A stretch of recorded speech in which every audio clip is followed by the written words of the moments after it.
Salut, j'espère que tu vas bien. Ici Fabio Le Saint. Nouvelle story time. En fait, aujourd'hui, je te raconte un peu, comme j'ai fait le faire par le passé, la suite chronologique des événements de ma vie. On commençait bien sûr par la première vidéo que j'ai faite où je parlais de ma première fois à 8 ans. À celle-ci, au fait, je devais avoir toujours 11, j'avais 11 ans cette fois-ci. J'avais 11 ans quand cette histoire s'est passée. Au fait, j'étais toujours à Tablebo, au sud, avec mon papa. Et voilà, moi j'habitais seul avec papa, puisque maman n'était pas avec papa, donc j'ai grandi la plupart du temps avec papa, surtout quand j'étais au sud. Donc quand j'étais avec lui, il était toujours busy, toujours occupé avec l'armée, il devait aller, il devait être des gardes et tout. Donc j'avais beaucoup de temps libre pour moi seul, tu vois. Et il fut un temps où je me suis adonné à l'école missionnaire. Je ne sais pas si tu connais ce que c'est que l'école missionnaire de nos jours. Je ne suis pas sûr qu'il y a encore des enfants qui font de l'école missionnaire. Je te raconte un peu le truc. L'école missionnaire, c'est quand tu dis à tes parents que tu vas à l'école et au lieu d'aller à l'école, tu fais autre chose. Mais tu fais croire à tes parents que tu vas à l'école. Donc c'est un peu ce qui m'est arrivé en fait. Je te raconte comment ça s'est passé. Ça s'est passé quand j'étais dans une école privée qui s'appelait l'école privée Matelot. Tu vois, l'école s'appelle école privée Matelot, c'est que par à Tablibo. Je suis sûr que l'école n'existe plus. Et après le premier trimestre, j'étais le premier de ma classe. D'accord? J'étais le premier de ma classe. Et j'étais tellement pris d'euphorie, quoi. Je me suis dit, ouais, yo, I made it, you know, I was so proud of me. Et à la fin du trimestre, on avait notre maîtresse qui nous avait donné des cours, enfin des devoirs de maison pendant le congé, donc pour nous garder occupés, quoi, tu vois. Mais tellement, pendant les 2 semaines, j'avais juste passé le temps à m'amuser, à faire, like, voilà. Puisque j'avais beaucoup le marché, vu que on était dans un camp, j'avais une belle-mère qui faisait des glaçons, tu vois, elle vendait du glaçon.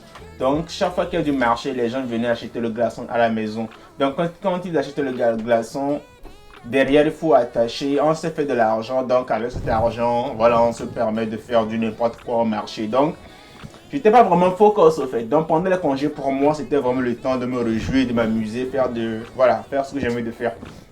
Et je n'ai pas fait mes devoirs. Maintenant, après 2 semaines, on devait retourner à l'école. Maintenant, en allant à l'école, j'ai dû apprendre que la maîtresse punissait les élèves qui n'avaient pas fait leur devoir de maison. Et j'étais parmi ces gens qui n'avaient pas fait leur devoir de maison. Du coup, j'ai été pris de panique.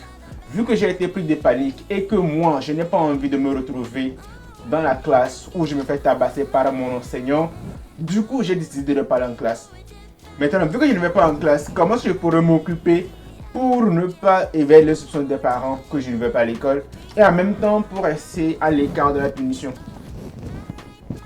C'est là-bas que je me suis dit, tiens garçon, faut faire quelque chose. Et j'ai commencé à faire l'école missionnaire. Cela a duré techniquement 2 semaines, c'est-à-dire que 2 semaines au cours desquelles je dis à papa, yo papa, je vais à l'école. Et en vrai, je n'allais pas à l'école au fait. Je n'allais pas à l'école, tout ce que je faisais, j'allais autour de l'école, bien même au-delà de l'école, mais je n'allais jamais à l'école. Maintenant, dans mon quartier, il y avait des gens avec qui j'allais à l'école. Qu'est-ce qu'on fait? Quand on est sur le chemin de l'école, on est tous ensemble, tu vois, on est tous ensemble, ils nous regardent et tout. Quand on est sur le point d'arriver à l'école, je dis, vous savez quoi, avancez les gars, avancez, moi je vais juste acheter quelque chose ici et je vous rattrape. Le truc c'est que moi je ne les rattrape jamais. Je tourne et puis voilà, je reste là-bas jusqu'à 7h, 7h30, je sors de ma cachette parce que je sais que à cette heure-là, personne n'est encore sur le chemin de l'école, donc ils sont tous en classe. Maintenant, vu que mon père était militaire et qu'il avait des éléments qui me connaissaient, je devais faire attention à ce que personne ne me retrouve, tu vois. Maintenant, où est-ce que je passais tout ce temps? Je l'ai passé dans les salles de vidéo. À l'époque, je ne sais pas si tu connais, si tu as un peu vécu en Afrique, tu vas connaître, il y a des vidéoclubs. Donc c'est des salles où les gens passent des films d'action, des films indiens, des films nigérians, tout ce qu'il y a comme nouveauté, cool, anciens films sont là. Et je pense à 25 francs, tu peux regarder un film. Juste pour 25 francs, tu peux regarder un film entier. Donc, moi, je prenais comme petit déjeuner 100 francs. Je prenais 100 francs comme petit déjeuner quand j'étais encore au CM1. Donc, qu'est-ce que je fais?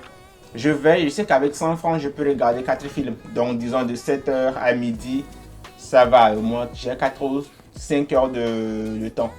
Donc, Entre-temps, comme je vends du glaçon, je piquais quelques sous aussi au vieux. Donc souvent, je me le fais avec 200, 300. Donc, je sais que je peux manger tout ce que j'ai envie de manger, regarder le film. Et voilà quoi. Et qu'est-ce pour ne pas qu'on sache que je suis un élève ou bien qu'on me retrouve, j'avais toujours un sous-vêtement. Donc je sortais le kaki de l'établissement que je mets dans mon sac et je suis là tranquille avec un sous-vêtement. Personne ne sait que je suis un élève. Donc et je me mets quelque part au fond de la salle comme ça. Même si quelqu'un rentre qui me connaît, il ne me verra pas direct. Moi je suis derrière, je le verrai en premier, je ferai même ma gouille, mes trucs et puis il ne me verra pas quoi, tu vois. Donc c'était un peu ce que j'ai toujours continué à faire. Jusqu'à ce qu'un jour, le directeur est venu à la maison et a demandé à mes parents comment ça se fait que je ne viens plus en classe. La chance que j'avais ce jour, c'est que mon papa n'était pas à la maison. Papa n'était pas à la maison, il était au boulot. Il devait revenir le jour suivant. Donc j'étais avec ma belle-mère, dit yo, bonsoir monsieur, je voudrais juste savoir comment ça se fait que votre garçon n'arrive pas à l'école. Ça fait 2 semaines qu'il ne vient pas à l'école. On ne sait pas s'il est malade, on vient juste voir qu'est-ce qui ne va pas, est-ce que tout va bien. Ce matin-là, ma belle-mère me regarde et me demande comment ça se fait que chaque matin, tu prends ton petit déjeuner, tu dis que tu vas à l'école et que le directeur vienne dire que tu ne vas pas à l'école. Non, bien sûr, comme tu sais, il n'y a pas de réponse. Ça dit que quel argument tu vas donner? Et elle a dit, ok, t'inquiète, demain matin, ton père viendra et vous allez vous parler. Joe, entre nous, d'accord, entre toi et moi, quand tu connais l'importance qu'ont les pères de famille à la maison et qu'on te dit, attends, demain ton père va venir, on va voir, à quoi t'attends-tu? À quoi est-ce que tu t'attends? Joe, je savais que c'était mort, je savais que c'était mort pour moi. Donc, je n'ai pas dormi, j'ai commencé à réfléchir pour trouver un plan dans ma tête qui me permettra de m'échapper. Le lendemain, je me suis levé à 5h du matin, moi qui me réveille souvent à 5h30 ou 6h, je me suis levé à 5h30. Très tôt le matin, d'accord? Et on avait les toilettes publiques qui étaient dans le camp, donc c'était éloigné de la maison, donc il fallait faire 5 minutes pour aller aux toilettes. Donc je me suis réveillé et dit non, je vais aux toilettes. Dès que j'ai quitté les toilettes, je regarde de gauche à droite. Il y avait à l'époque à Table Bonne, je crois qu'il y a toujours cette usine qui s'appelle WASEM, West African Cement. Et dans cette usine, ils font du ciment, tout ce qui est ciment.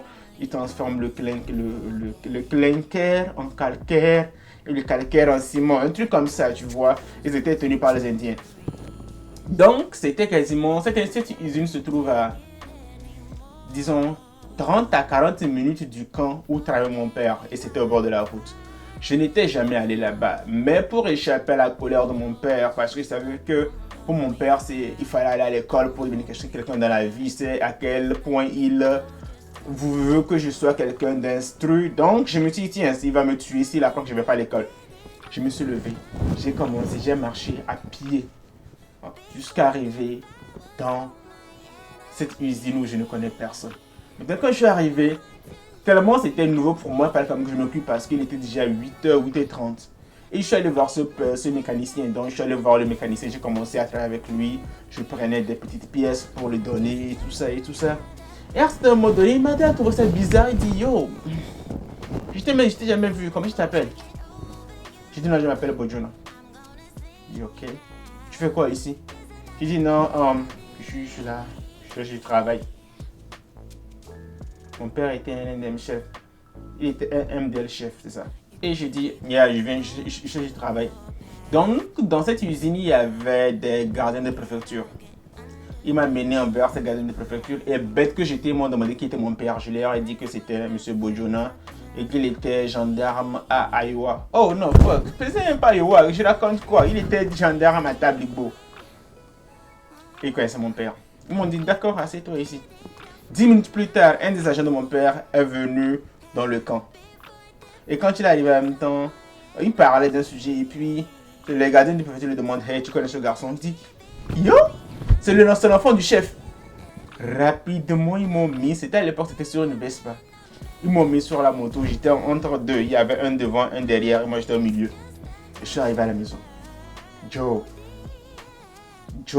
mon père m'avait cherché de partout. Donc, ils avaient lancé des recherches de gauche à droite. Donc, c'était quasiment inespéré quand ils m'ont trouvé là-bas, en fait. Je suis arrivé, je suis descendu, je suis allé voir mon père. Je suis allé dans son bureau, il m'a regardé, il m'a dit, c'est à moi, tu as fait ça? J'ai baissé la tête au fait. Il dit ok, va à la maison. Prépare tes affaires. D'accord? Je t'envoie chez ta mère. J'étais content! J'étais content! Je t'assure, j'étais content. Ouais, j'allais être expédié chez ma mère. Je suis allé, j'ai fait ma valise, j'ai attendu le véhicule pour qu'il m'envoie chez moi. Chez mon moment, rien. 2-3 jours après, il n'a rien dit. J'étais oh, ok, d'accord. Et voilà, ça s'est passé comme ça. En fait, c'était. Et après ce jour, je lui ai dit tiens, plus jamais. Je vais arrêter de faire l'école missionnaire parce que tôt ou tard, ça va se savoir. Et j'ai perdu 2 semaines de classe. Et puis après, voilà, je suis retourné, tout est revenu à la normale. Voilà, dis-moi si tu as une fois fait l'école missionnaire, moralité de cette histoire, il faudrait toujours aller à l'école. Même si tu penses que tu fais l'école missionnaire, tu fais du mal à tes parents, tu te fais du mal à toi-même au fait, parce que ça ne vaut pas la peine, tu vois. Donc voilà. Si tu aimes cette vidéo, laisse des pouces bleus, laisse des commentaires, abonne-toi à ma chaîne, Fabio Le Saint, toi-même tu sais.